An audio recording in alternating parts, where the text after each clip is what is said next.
vous existez. Vous êtes puissamment organisés. Le parti continue d'avoir des problèmes. Il faut vous utiliser pour faire autre chose.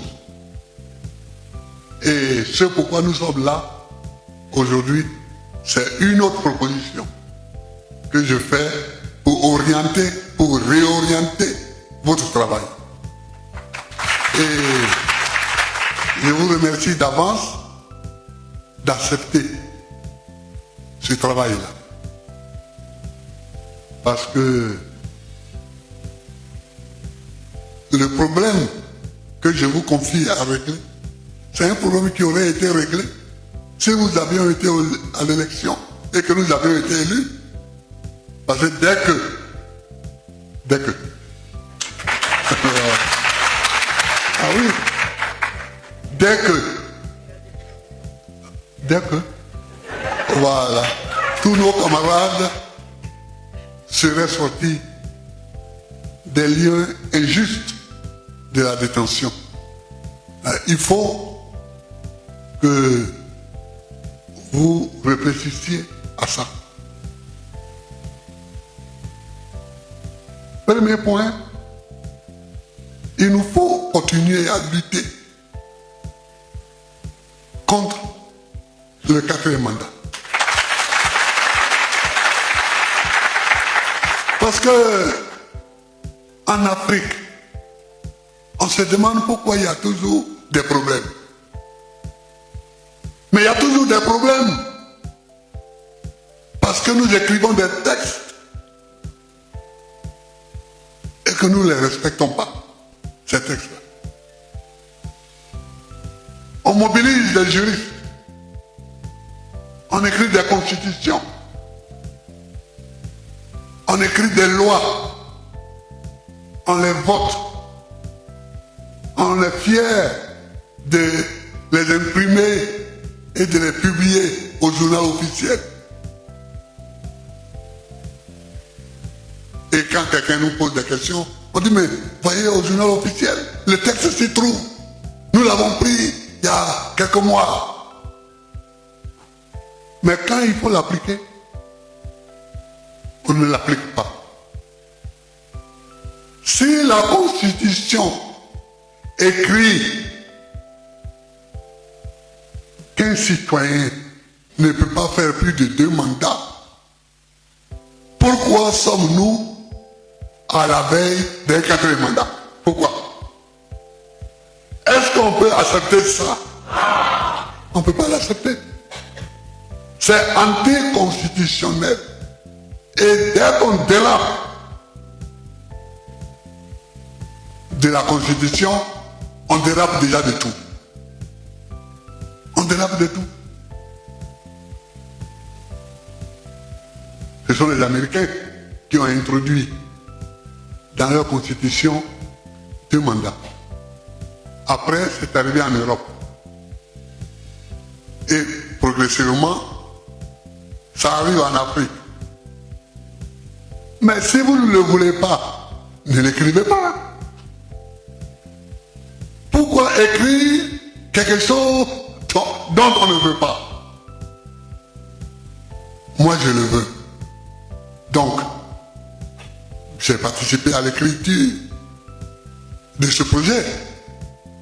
Mais d'autres, et je les entendais parler, qui sont en train de clouer au pilori aujourd'hui cette partie de la Constitution, étaient d'accord avec moi. Ils étaient d'accord.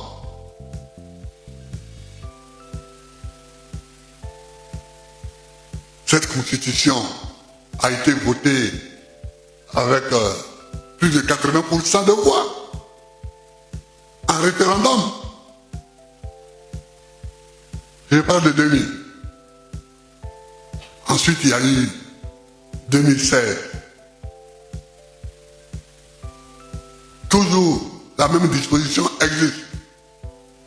Pourquoi, chers amis, posez la question à tous ceux qui veulent discuter politique avec vous. Pourquoi devons-nous écrire ce que nous ne voulons pas faire? Pourquoi? Je ne suis pas d'accord avec ça. Parce que tous les problèmes commencent là. Si vous dites à un avocat d'aller plaider un cas, mais l'avocat, il s'appuie sur le droit,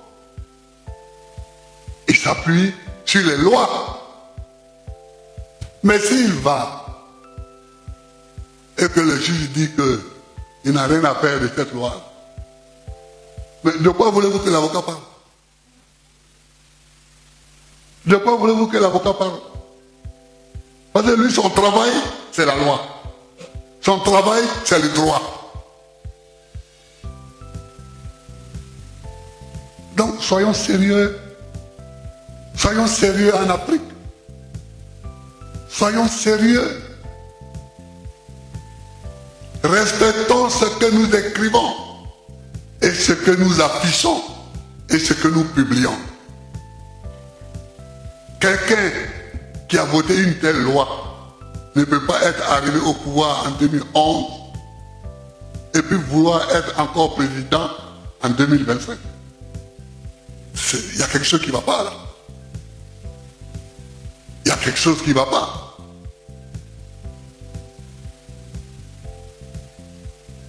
D'abord même, la manière d'arriver au pouvoir.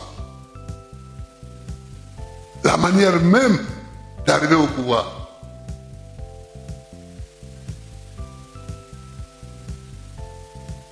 Comment une élection a lieu en Côte d'Ivoire. Une dispute éclate entre les deux candidats qui sont au deuxième tour. Chacun dit qu'il a gagné. Que vient faire la France de Sarkozy dans cette question? C'est une question simple qu'il faut qu'on se pose. Que vient faire Sarkozy avec ses avions de guerre? Pourquoi vient-il bombarder la maison du président de la République? Pourquoi?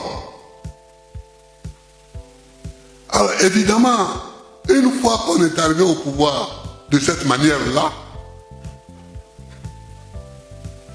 on croit que on peut tout changer avec des bombes. On croit que on peut tout faire avec les bombes. Et on fait tout avec les bombes. On arrête tout le monde.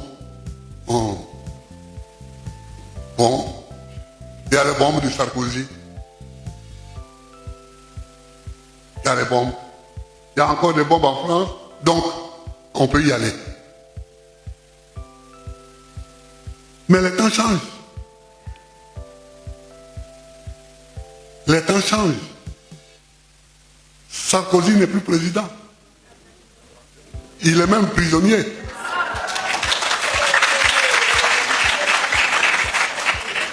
Il est même prisonnier, donc les temps changent. Et on a changé de place. Moi, je suis sorti de prison. Et aujourd'hui, je parle. Et aujourd'hui, c'est Sarkozy qui a des bracelets. Et qui marche comme ça quand il passe pour ne pas trop attirer l'attention. Non, chers amis, ce sur quoi on est tombé d'accord, ce qu'on a présenté comme constitution, ce qu'on a présenté comme loi, il faut le respecter. Il faut le respecter. Il faut le respecter. Moi, je dis souvent aux amis avec qui je cause, je dis, mais vous pouvez. Son péché, ce n'est pas d'être resté 33 ans au pouvoir. d'être resté président 33 ans. Dans sa constitution. Dans la constitution de la Première République, il n'y avait pas de limitation du mandat. Donc, s'il vivait même, il pouvait même continuer. Jusqu'à 40 ans, 45 ans. Mais, ce qu'il a fait, contrairement à l'article 7 de la Constitution de la Première République, il a fait un parti unique. Et c'est ça sa faute. L'article 7 prévoyait le multipartisme. Puisqu'il a copié sur la Constitution d'Hébreu, à l'écriture de laquelle il a participé. Il a copié sur la Constitution d'Hébreu, la Constitution de la Cinquième République, qui est la Constitution de Gaulle, mais qui a été mise en forme par Debré. Le multipartisme était prévu. Mais lui, il a fait le parti unique. Ce qui revient à la même chose. C'est-à-dire